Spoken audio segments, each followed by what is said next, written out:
আপনারা জানেন যে এই মামলায় ইতিমধ্যে সাক্ষ্য গ্রহণ করা হয়েছে, সাক্ষ্য গ্রহণ করা হয়েছে এবং সেখানে সুষ্ঠু তদন্ত করা হয়েছে।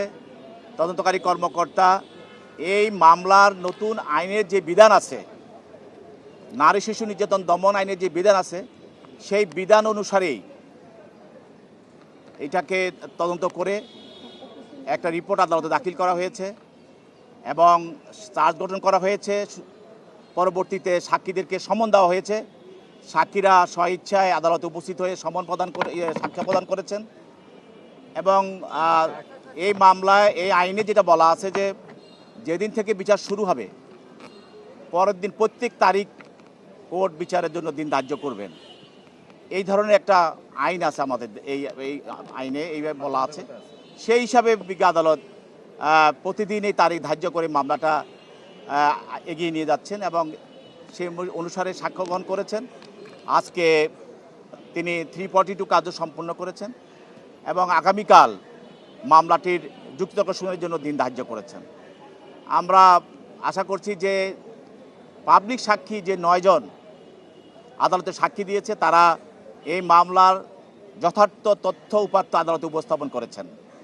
তদন্তকারী কর্মকর্তা যে আদালতে সাক্ষ্য দিয়েছেন তিনিও তার তদন্ত সুন্দর এবং সুষ্ঠুভাবে যে তদন্ত করেছেন, যাদেরকে এই ঘটনার সঙ্গে যারা দেখেছেন বা যারা সংশ্লিষ্ট ছিলেন পেয়েছেন সবাইকে এই মামলায় সাক্ষী হিসাবে এনেছেন, আলামত সংগ্রহ করেছেন সে এবং ডাক্তার এবং দোষ স্বীকার করে যিনি আসামি তার স্বীকৃতি জবাবদিহি দিয়েছেন সেই ম্যাজিস্ট্রেট সবাই আদালতে সাক্ষী দিয়ে সেই মামলাটি প্রমাণ করার জন্য তাদের সর্বোচ্চ সহযোগিতা করেছেন।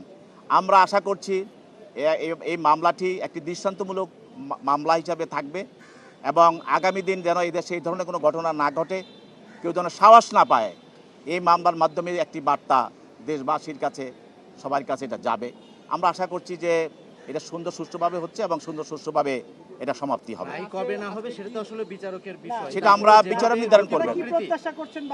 আমরা আশা করছি যেহেতু আগামীকাল যুক্তিতর্ক শুনানি হবে, আমরা আশা করছি আগামী সপ্তাহে, যেহেতু শুক্র শনিবার বন্ধ, আগামী সপ্তাহের প্রথম দিকে এই মামলাটি রায় হবে ইনশাল্লাহ। আমরা আশা করছি। আসামি বলছে, আসামি জিজ্ঞেস করা হলো আপনার বক্তব্য আছে, আপনি কি বলবেন বলেন। বিজ্ঞাসক এই বক্তব্যের পরিপ্রেক্ষিতে আসামি বলল যে আমার একটি সওয়াল আছে, আমি দোষী, আমাকে মাফ করে দেন। এবং তার স্ত্রীকে একই প্রশ্ন করা হয়েছিল, তার স্ত্রীও বলছে যে আমাকে মাফ করে দেন, আমি কিছু করিনি, আমাকে মাফ করে দেন। আসামিরা তাই সাধারণত বলে থাকে।